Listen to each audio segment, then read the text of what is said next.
Donc, je suis très heureux que vous soyez tous là avec nous. Je suis à nouveau très heureux, comme à chaque fois qu'on est ensemble, qu'il y ait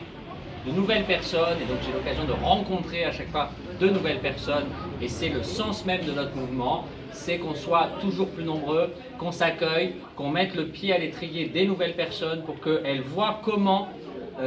cette envie qu'elles ont eue de venir vers nous, elles puissent le transformer en action concrète à nos côtés. On a énormément à faire encore et on a énormément fait depuis 1 an et demi, et c'est parce qu'on a énormément fait qu'on est ici ensemble dans un local de campagne pour la 4e circonscription, qu'on a des candidats pour les élections législatives désignés dans la quasi-totalité des circonscriptions, qu'on est prêt à se mettre en œuvre sur ce projet-là, comme on est prêt à se mettre en œuvre sur les ateliers des lois, et on a déjà commencé, comme on a écrit un programme, comme on est prêt à se mettre en œuvre pour les ateliers des lois qui vont suivre. On est en train de le faire, et c'est extrêmement réjouissant d'être avec vous en train de le faire. Moi, je suis extrêmement heureux que cette chose qu'on a vue avec un certain nombre d'amis il y a déjà un moment se concrétise et que cette énergie soit là et que vous soyez là avec nous ce soir.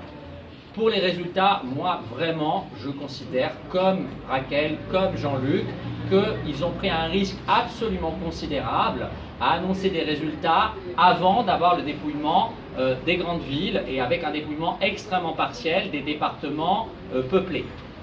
qui terminaient leur vote à 19 h, comme l'ensemble des Bouches-du-Rhône, 19 h, Marseille à 20 h. Donc 1 million de gens des Bouches-du-Rhône n'étaient pas pris en compte dans l'estimation tout à l'heure, ceux de 19 h, et 1 million de gens de Marseille commencent à peine à pouvoir être pris en compte à cette heure-ci. Notre hypothèse était que nous pouvions générer un mouvement citoyen d'une nature totalement différente, qui permette réellement de construire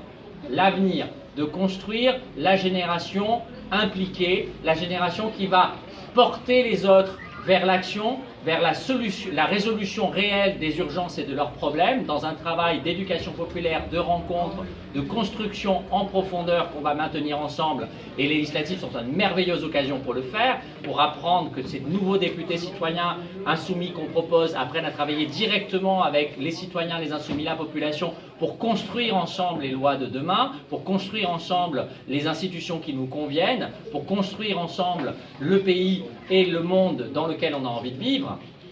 Mais plus concrètement, on a idée que cette chose-là, elle doit passer par une clarification de l'offre politique, qu'il faut qu'il y ait très clairement d'un côté une offre politique qui identifie les gens qui sont les gagnants de ce système.